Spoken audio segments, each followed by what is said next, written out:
नमस्कार, मी अमोल मोरे आणि आपण पाहतात बीज डंका.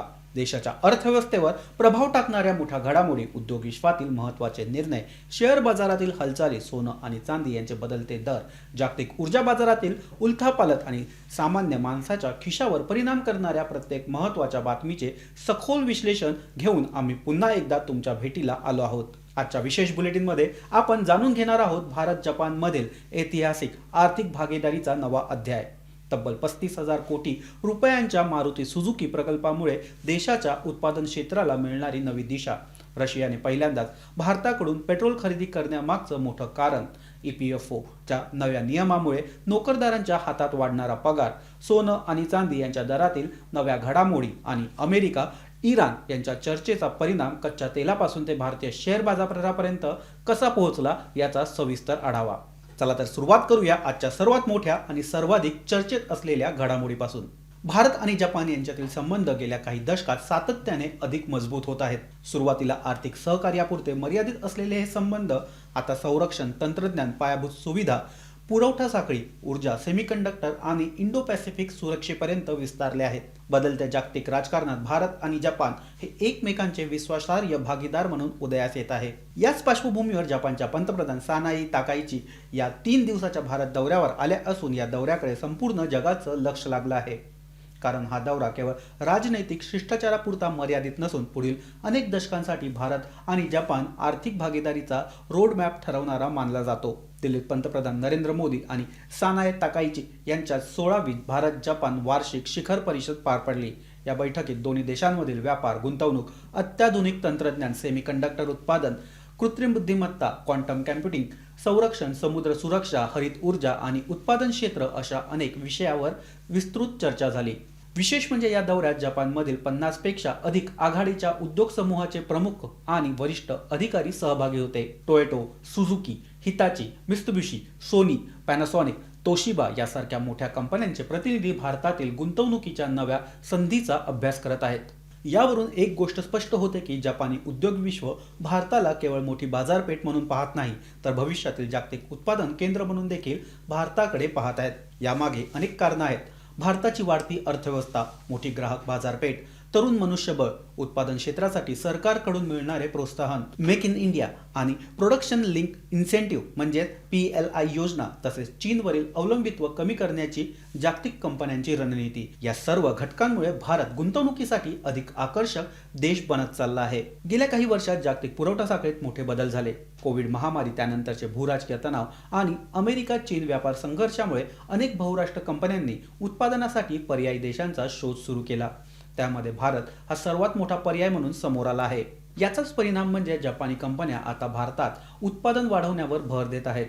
या दौऱ्यातील सर्वात मोठं आकर्षण ठरलं ते हरियाणातील खरखौंदा येथे उभारण्यात आलेलं मारुती सुझुकीच्या नव्या उत्पादन प्रकल्पाचे उद्घाटन. पंतप्रधान नरेंद्र मोदी आणि जपानच्या पंतप्रधान सानाय ताकाईची यांच्या हस्ते या महत्त्वाकांक्षी प्रकल्पाचे उद्घाटन करण्यात आले.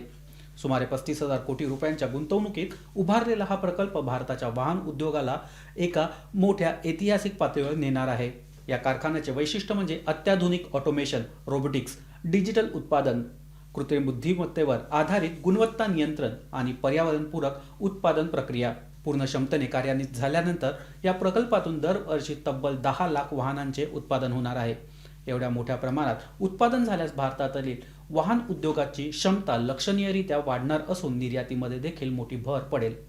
या प्रकल्पामुळे 21,000हून अधिक थेट रोजगार निर्माण होणार असून त्याहून अधिक महत्त्वाची बाब म्हणजे auto parts, logistic, वेअरहाऊसिंग, steel, plastic, electronics, rubber, tyre, packaging, transport आणि सर्व्हिस सेक्टरमधील लाखो अप्रत्यक्ष रोजगार निर्माण होण्याची शक्यता आहे. एका मोठ्या वाहन कारखान्याभोवती अनेक लघु आणि मध्यम उद्योग विकसित होतात. त्यामुळे केवळ एक कंपनीची गुंतवणूक होत नाही, तर संपूर्ण औद्योगिक परिसंस्था विकसित होते.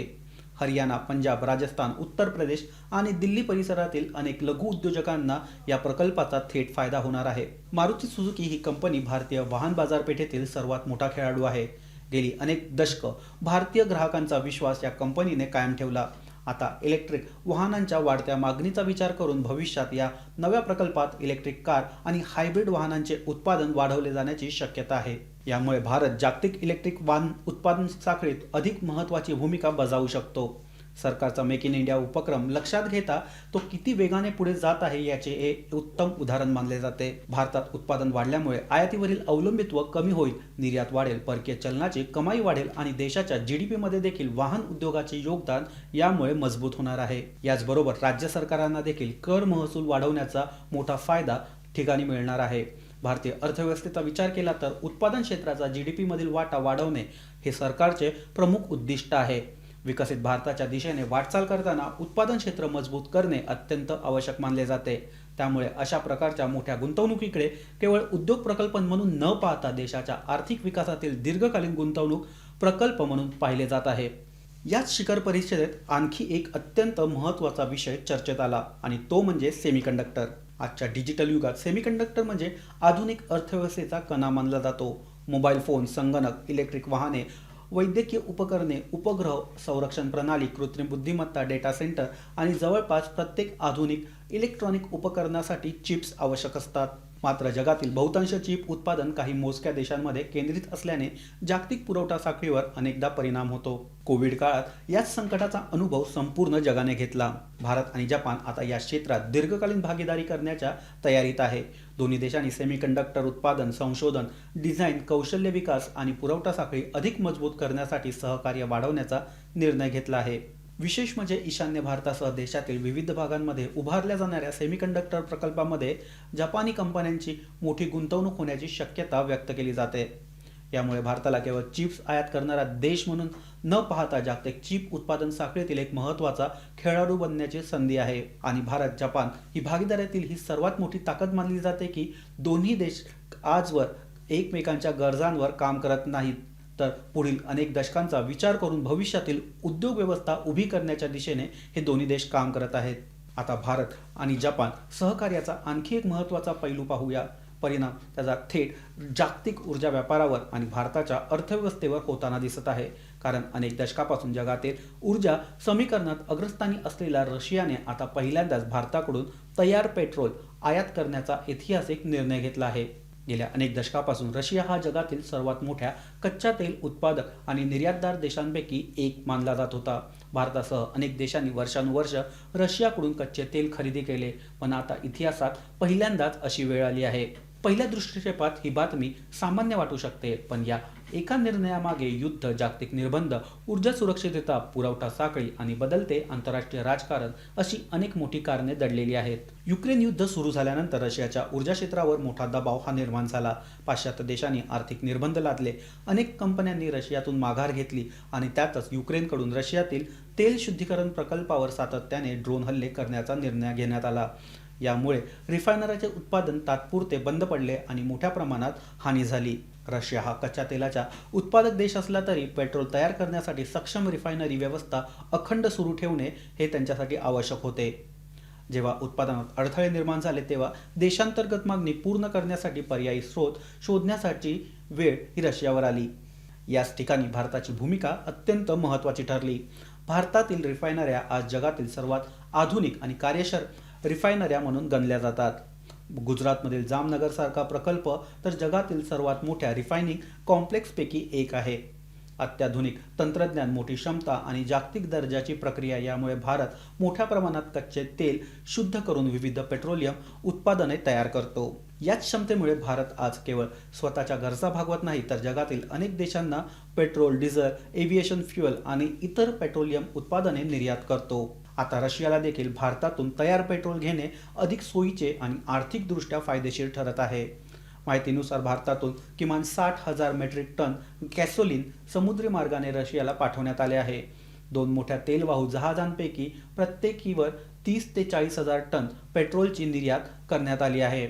ऊर्जा बाजारातील तज्ज्ञांच्या मते ही केवळ सुरुवात असून पुढील काही महिन्यात अशा व्यवहारांची वाढ होण्याची शक्यता नाकारता येत नाही. विशेष म्हणजे रशिया भारताकडून पेट्रोल खरेदी करत असताना भारत रशियाकडून विक्रमी प्रमाणात कच्चे तेल आयात करत आहे. यामागचं आर्थिक गणित देखील अत्यंत रंजक आहे. रशियाकडून तुलनेने स्वस्त दरात कच्चे तेल भारतात येते. भारतीय रिफायनऱ्या त्याचे उच्च दर्जाच्या पेट्रोलियम उत्पादनामध्ये रूपांतर करतात आणि त्यानंतर ही उत्पादने विविध देशांना निर्यात केली जाते. या प्रक्रियेमुळे भारताला मूल्यवर्धनाचा मोठा फायदा मिळतो. म्हणजेच केवळ कच्चे तेल विकत घेण्याऐवजी त्यावर प्रक्रिया करून अधिक मूल्य निर्माण केले जाते. ऊर्जा विश्लेषकांच्या आकडेवारीनुसार जून महिन्यात भारताने दररोज जवळपास 5 दशलक्ष बॅरल कच्च्या तेलाची आयात केली. त्यातील निम्म्याहून अधिक तेल रशियातून आले. काही वर्षांपूर्वी भारताच्या तेल आयातीत रशियाचा वाटा मोठा होता. मात्र युक्रेन युद्धानंतर परिस्थिती पूर्णपणे बदलली. रशियाने सवलतीच्या दरात कच्चे तेल विकण्यास सुरुवात केली आणि भारतीय कंपन्यांनी त्या संधीचा योग्य फायदा घेतला. परिणामी भारताला स्वस्त कच्चे तेल मिळाले तर रशियाला देखील मोठी बाजारपेठ उपलब्ध झाली. आता या व्यापाराचे स्वरूप आणखी बदलताना दिसत आहे, कारण दोन्ही देश एकमेकांच्या गरजा पूर्ण करत आहेत. यामध्ये आणखी एक महत्त्वाचा मुद्दा येतो देयकांची व्यवस्था. रशियावर निर्बंध लागू झाल्यानंतर डॉलरमधील व्यवहारांमध्ये अनेक अडचणी निर्माण झाल्या. त्यामुळे रुपया, रुबल, युएई दिरहम आणि इतर पर्यायी चलनामधून व्यवहार करण्याचे मार्ग शोधण्यात आले. यामुळे निर्बंध असून देखील दोन्ही देशांमधील ऊर्जा व्यापार अखंड सुरू राहिला. याचा भारतासाठी आणखी एक मोठा फायदा म्हणजे देशांतर्गत इंधन पुरवठा सुरक्षित राहिला. स्वस्त कच्चे तेल उपलब्ध झाल्यामुळे भारतीय रिफायनरिंग उद्योगाची स्पर्धात्मकता वाढली आणि निर्यातीतून मोठ्या प्रमाणावर परकीय चलनाची कमाई झाली. ऊर्जा क्षेत्रातील हा बदल केवळ आजच्या परिस्थितीपुरता मर्यादित नाही. तज्ज्ञांच्या मते जागतिक ऊर्जा व्यापारात भारताचे महत्त्व पुढील काही वर्षात आणखी वाढण्याची शक्यता आहे. भारत हा केवळ ग्राहक नसून जागतिक रिफायनरिंग आणि ऊर्जा प्रक्रियेचा प्रमुख खेळाडू असल्याचं दिसत आहे. युद्ध, निर्बंध, जागतिक राजकारण पार्श्वभूमीवर भारताने स्वतःसाठी निर्माण केलेली ही भूमिका भविष्यात आर्थिकदृष्ट्या अत्यंत फायदेशीर ठरू शकते. ऊर्जा क्षेत्रातील ही मोठी घडामोड समजून घेतल्यानंतर आता वळूया अशा निर्णयाकडे ज्याचा थेट परिणाम देशातील कोट्यावधी नोकरदारांच्या पगारावर होणार आहे. कर्मचारी भविष्य निर्वाह निधी संघटना म्हणजे EPFO ने घेतलेला नवा निर्णय सध्या सर्वाधिक चर्चेत आहे. नोकरी करणाऱ्या प्रत्येक व्यक्तीला महिन्याच्या शेवटी एकच प्रश्न पडतो, हातात किती पगार येणार? कारण पगारातून विविध प्रकारच्या कपाती झाल्यानंतर प्रत्यक्ष खात्यात जमा होणारी रक्कम अनेकदा अपेक्षेपेक्षा कमी असते. यामध्ये सर्वात मोठी कपात असते ती PFची. मात्र आता EPFOच्या नव्या नियमामुळे अनेक कर्मचाऱ्यांच्या हातात दरमहा अधिक रक्कम येऊ शकते. नव्या एम्प्लॉईज प्रॉव्हिडंट फंड स्कीम 2026 अंतर्गत कर्मचाऱ्यांच्या स्पष्ट संमतीशिवाय त्यांच्या पगारातून 1800 रुपयांपेक्षा जास्तचा PF कापता येणार नाही. हा निर्णय का महत्त्वाचा आहे समजून घेणं गरजेचं आहे. सध्या PFसाठी कर्मचाऱ्यांच्या मूलभूत वेतनाचा 12% रक्कम जमा केली जाते. कायदेशीर वेतन मर्यादा 15,000 रुपये असल्याने अनिवार्य कर्मचारी योगदानाची कमाल रक्कम 1800 रुपये इतकी ठरते. मात्र अनेकदा कंपन्या कर्मचाऱ्यांच्या प्रत्यक्ष मूलभूत वेतनावर PF कपात करते. त्यामुळे कर्मचाऱ्यांच्या पगारातून दरमहा 1800 रुपयांपेक्षा जास्त रक्कम वजा होते. आता ही अतिरिक्त कपात करण्यासाठी कर्मचाऱ्यांची स्पष्ट संमती आवश्यक असेल. याचा थेट परिणाम उच्च वेतनधारक कर्मचाऱ्यांना होईल. ज्यांना जास्त इन हँड पगार हवा त्यांना होईल. तथापि आर्थिक तज्ज्ञ याबाबत सावधगिरीचा सल्ला देखील देत आहे. कारण PF ही केवळ मासिक कपात नसून दीर्घकालीन संपत्ती निर्माण करणारी योजना आहे. निवृत्तीनंतर आर्थिक सुरक्षितता मिळवून देण्यासाठी PFची भूमिका अत्यंत महत्त्वाची असते. यामुळे आज हातात जास्त पगार मिळतो म्हणून भविष्यातील बचतीकडे दुर्लक्ष करणे हे योग्य नाही. याचबरोबर EPFOने आणखी एक महत्त्वाचा बदल केला आहे. पूर्वी PF काढण्यासाठी वेगवेगळ्या श्रेणी आणि प्रक्रिया होत्या. आता त्या कमी करून संपूर्ण प्रक्रिया अधिक सुलभ करण्यात आली आहे. त्यामुळे वैद्यकीय उपचार, शिक्षण, विवाह, घर खरेदी किंवा इतर आवश्यक कारणासाठी निधी काढणे अधिक सोपे होणार आहे. डिजिटल सेवांवर भर, कमी कागदपत्रे आणि जलद प्रक्रिया यामुळे लाखो सदस्यांना याचा प्रत्यक्ष फायदा होण्याची शक्यता आहे. आता रोजगार, बचत आणि वैयक्तिक आर्थिक नियोजनाविषयी चर्चा केली. पुढे पाहूया गुंतवणूकदारांसाठी कायम आकर्षक असलेल्या 2 मौल्यवान धातूंची स्थिती. मागील काही दिवसात घसरणीनंतर गुरुवारी पुन्हा एकदा सोनं आणि चांदी यांच्या दराला आधार मिळाल्याचं चित्र दिसून आलं. जागतिक बाजारातून मिळालेल्या सकारात्मक संकेतामुळे देशांतर्गत वायदा बाजारात व्यवहारांमध्ये सुधारणा झाली. मात्र ही तेजी किती काळ टिकेल याकडे गुंतवणूकदारांचं लक्ष लागलं आहे. सध्या संपूर्ण जगाचं लक्ष अमेरिकन फेडरल रिझर्व्हच्या पुढील व्याजदर निर्णयाकडे लागले आहे. व्याजदर कमी झाले तर सोन्याच्या गुंतवणूकमध्ये वाढ होण्याची शक्यता आहे. जर व्याजदर वाढले किंवा दीर्घकाळ उच्च पातळीवर कायम राहिले तर डॉलर मजबूत होतो. त्याचा दबाव सोन्यावर येऊ शकतो. त्यामुळे प्रत्येक आर्थिक आकडेवारीनंतर सोन्याच्या किमतीमध्ये मोठे चढ उतार हे दिसून येतात. याशिवाय डॉलर इंडेक्समधील हालचाली, कच्च्या तेलाच्या किमती, जागतिक महागाई अमेरिका चीन संबंध, पश्चिम आशियातील परिस्थिती आणि मध्यवर्ती बँकांकडून होणारी सोन्याची खरेदी हे सर्व घटकही बाजारावर परिणाम करतात. मल्टी कमोडिटी एक्सचेंज अर्थात MCX वर ऑगस्ट डिलिव्हरीचे सोने सुमारे 1,41,500 रुपये प्रति 10 ग्रामच्या आसपास व्यवहार करत होते, तर सप्टेंबर डिलिव्हरीची चांदी ही सुमारे 2,23,000 प्रति किलोच्या आसपास होती. सराफा बाजारात 24 कॅरेट सोन्याचा दर हा सुमारे 1,45,000 प्रति 10 ग्रामच्या आसपास पोहोचला आहे, तर 22 कॅरेट सोन्याचा दर हा 1,33,000 रुपयांच्या आसपास आहे. चांदीचा दर देखील 2,30,000 रुपये प्रति किलोच्या जवळपास स्थिरावला आहे. भारतात सोन्याची मागणी केवळ गुंतवणुकीपुरती मर्यादित नसते. विवाह सोहळे, सण, उत्सव, धार्मिक परंपरा आणि दीर्घकालीन बचत यासाठी देखील सोन्याची मोठ्या प्रमाणावर खरेदी केली जाते. त्यामुळे दर वाढले की ही मागणी पूर्णपणे कमी होत नाही. दुसरीकडे चांदीचे महत्त्वही सातत्याने वाढत आहे. सौर ऊर्जा प्रकल्प, इलेक्ट्रिक वाहने, इलेक्ट्रॉनिक्स, वैद्यकीय उपकरणे आणि विविध औद्योगिक क्षेत्रांमध्ये चांदीचा वापर हा वाढत असल्याने भविष्यात त्याची मागणी आणखी वाढण्याचा अंदाज व्यक्त केला जातो. गुंतवणूक तज्ज्ञांच्या मते अल्पकालीन चढ उताराकडे पाहून घाईघाईने निर्णय घेण्याऐवजी टप्प्याटप्प्याने गुंतवणूक करणे अधिक योग्य ठरते. दीर्घकालीन पोर्टफोलिओमध्ये सोन्याच्या ठराविक हिस्सा ठेवणे देखील आज सुरक्षित धोरण मानलं जातं. त्यामुळे येत्या काही दिवसात अमेरिकेतील रोजगाराची आकडेवारी, फेडरल रिझर्व्हचे संकेत आणि जागतिक आर्थिक परिस्थितीवर सोनं आणि चांदी यांच्या दराची पुढील दिशा अवलंबून राहणार आहे. मौल्यवान धातूच्या बाजारानंतर आता वळूया अशा घडामोडीकडे ज्याचा परिणाम केवळ ऊर्जा बाजारावर नाही तर भारतीय शेअर बाजार, महागाई, रुपया आणि सर्वसामान्य नागरिकांच्या खिशावर होऊ शकतो. गेल्या काही आठवड्यांपासून अमेरिका इराण यांच्यात सुरू असलेल्या चर्चेमध्ये संपूर्ण जगाचं लक्ष लागलं आहे, कारण या चर्चेचा थेट संबंध जागतिक कच्च्या तेलाच्या पुरवठ्याशी आहे. ब्रेंट क्रूडचा भाव सुमारे $70 आसपास आला असून अमेरिकन WTI क्रूड देखील $68 जवळपास व्यवहार करत आहे. भारतासारख्या देशासाठी ही अत्यंत सकारात्मक घडामोड मानली जाते, कारण भारत आपल्या गरजेपैकी बहुतांश कच्चे तेल हे परदेशातून आयात करतो. त्यामुळे तेलाचे दर कमी झाले की आयात बिल कमी होतो, रुपयावरील दबाव कमी होतो, महागाई नियंत्रणात राहण्यास मदत मिळते आणि उत्पादनावरील खर्च देखील कमी होतो. बुधवारी 2 दिवसाच्या घसरणीनंतर सेन्सेक्स आणि निफ्टीने दमदार पुनरागमन केलं.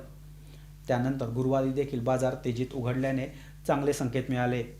विशेषतः IT, बँकिंग, ऑटोमोबाईल आणि ऊर्जा क्षेत्रातील शेअर्समध्ये खरेदी वाढण्याची शक्यता व्यक्त करण्यात आली. परदेशी संस्थात्मक गुंतवणूकदारांचा कल देखील सकारात्मक असल्याचं बाजार विश्लेषकांचं मत आहे. जागतिक पातळीवरील अनिश्चितता कमी झाली, तेलाचे दर नियंत्रणात राहिले आणि अमेरिकेतील आर्थिक परिस्थिती स्थिर राहिली तर भारतीय शेअर बाजाराला पुढील काही आठवड्यात आणखी आधार मिळू शकतो. मात्र तज्ज्ञ सावधगिरीचा सल्ला देखील देत आहे, कारण जागतिक बाजारपेठा एका दिवसात बदलू शकतात. कोणताही भूराजकीय तणाव महत्त्वाची आर्थिक निर्णय घेताना किंवा मध्यवर्ती बँकांचे धोरण समजून घेताना महत्त्वाचा ठरतो. त्यामुळे दीर्घकालीन गुंतवणूकदारांनी अफवांवर, अल्पकालीन चढ उतारांवर आधारित निर्णय घेण्याऐवजी मजबूत कंपन्या, संतुलित पोर्टफोलिओ आणि दीर्घकालीन गुंतवणूक या तत्वांवर भर द्यावा असा सल्ला आर्थिक तज्ज्ञ देतात. तर मित्रांनो, आजच्या बिझनेस बुलेटिनमध्ये आपण भारत-जपान आर्थिक भागीदारी, तब्बल 35,000 कोटी रुपयांचा मारुती सुझुकी प्रकल्पामुळे निर्माण होणाऱ्या नव्या संध्या, सेमीकंडक्टर क्षेत्रातील सहकार्य, रशियाने भारताकडून सुरू केलेली पेट्रोलची खरेदी, जागतिक ऊर्जा व्यापारातील बदलते समीकरण, EPFOच्या नव्या नियमामुळे नोकरदारांना मिळणारा दिलासा, सोनं आणि चांदी यांच्या दरातील हालचाली आणि अमेरिका-इराण चर्चेमुळे भारतीय शेअर बाजाराला मिळालेला आधार अशा अनेक महत्त्वाच्या घडामोडींचा सविस्तर आढावा घेतला. आजचं हे विशेष बुलेटिन तुम्हाला कसं वाटलं हे आम्हाला कमेंट करून नक्की सांगा. व्हिडिओ आवडला असेल तर लाईक करा. तुमच्या मित्रांपर्यंत, सहकाऱ्यांपर्यंत आणि परिवारांपर्यंत ही महत्त्वाची माहिती नक्की शेअर करा आणि अशाच विश्वासार्ह, वेगवान आणि सखोल आर्थिक बातम्यांसाठी बीज डंका चॅनलला सबस्क्राईब करायला विसरू नका. पुन्हा भेटूया नव्या आर्थिक घडामोडीसह, नव्या विश्लेषणासह. तोपर्यंत नमस्कार आणि धन्यवाद.